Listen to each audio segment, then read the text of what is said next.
سوات زمرود پاکستان کے صوبہ خیبر پختونخوا کے علاقے سوات سے حاصل ہونے والا ایک قیمتی اور مشہور ایمرالڈ ہے۔ یہ دنیا بھر میں اپنی خوبصورتی، شفافیت اور قدرتی سبز رنگ کی وجہ سے مشہور ہے۔ سوات کا علاقہ شگاردرہ، وزیرہ اور چارباغ وہ اہم مقامات ہیں جہاں سے زمرود نکالا جاتا ہے۔ یہاں زمرود کی کانیں موجود ہیں جن سے اعلیٰ معیار کا پتھر نکالا جاتا ہے۔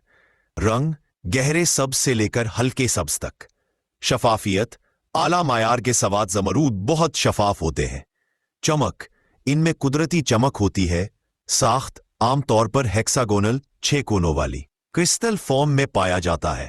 عالمی شہرت سوات ایمرالڈ دنیا کے بہترین زمردوں میں شمار ہوتا ہے، خاص طور پر اس کی شفافیت اور خوبصورتی کی وجہ سے۔ یہ کولمبیا اور زامبیا کے زمردوں کے مقابلے میں بھی بہت معیاری سمجھا جاتا ہے۔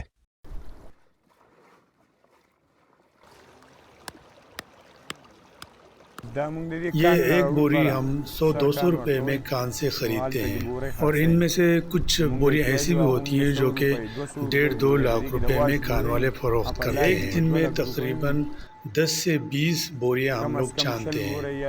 اگر اچھی مزدوری لگ جائے تو 1-1.5 لاکھ روپے بھی مزدوری بن جاتی ہے، اور اگر نہیں ہوتا کام تو 2-3 ہزار روپے ہمارے ضائع ہو جاتے ہیں۔ زیورات میں جیسے کہ انگوٹھیاں، ہار، بندے وغیرہ، بعض لوگ اسے روحانی فوائد کے لیے بھی پہنتے ہیں، جیسا کہ دماغی سکون، دل کی راحت اور قوت بصیرت۔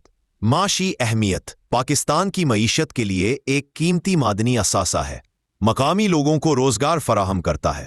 اگر اسے مناسب طریقے سے برآمد کیا جائے تو یہ زر مبادلہ کمانے کا اہم ذریعہ بن سکتا ہے۔ د دې کان زمرود په نړیوال مارکیټ کې ډیر مشهور دي۔ د دغه کان رقبه اسی خو 183 ایکړه ده، خو په دغه کې صرف په 125 ایکړه کې کار روان دی۔ د ریاست په دور کې دا کان په لیز ورکړی شوی و، بیا وروستو پاکستانی حکومت دغه کان وفاقي ادارې جیم سټون کارپوریشن ته حواله کو، او اوس دا کان په ټیکه ورکړی کیږي۔ مرکزی ټیکدار دغه کان نورو ټیکدارانو ته په ټیکه ورکوي۔ د زمرود لټولو دپاره جوور ماینز یا سرنګان ویستلی شوي دي۔ دغه ماینز یا سرنګان په سوونو فوټ جوړي او د ټرالۍ په ذریعه ورته کوزیدل کیدی شي۔ همدغه وجه ده چې دې ته د کوزیدو نه پس مزدوران د ټلۍ په ذریعه د ټرالۍ چلولو والا اپریټر سره په اشارو کې خبرې کوي۔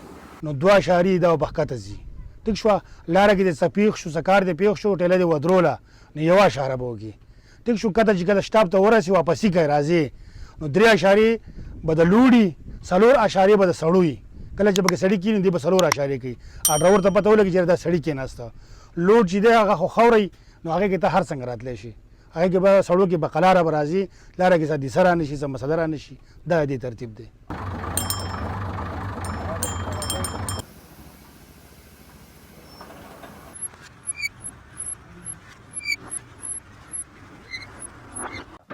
خاص کر زیاتر لیبر په دې کان کې هم د شانګلي دی او په دې ماین 2 سره دی خوا په دې ریا کې کار کوو۔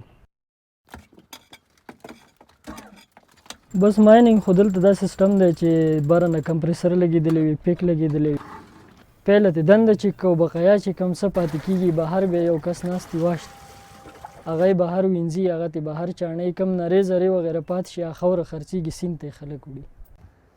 دغه مزدوران په کان کې د سهار نه تر مازیګره زمرود لټوي۔ د کار ختمېدو نه پس د دغه مزدورانو تلاشي هم اخیستی کیږي۔ کله چې په کان کې زمرود راښکاره شي نو بیا دغه زمرود په یو خاص تناسب په مزدورانو او ټیکدارانو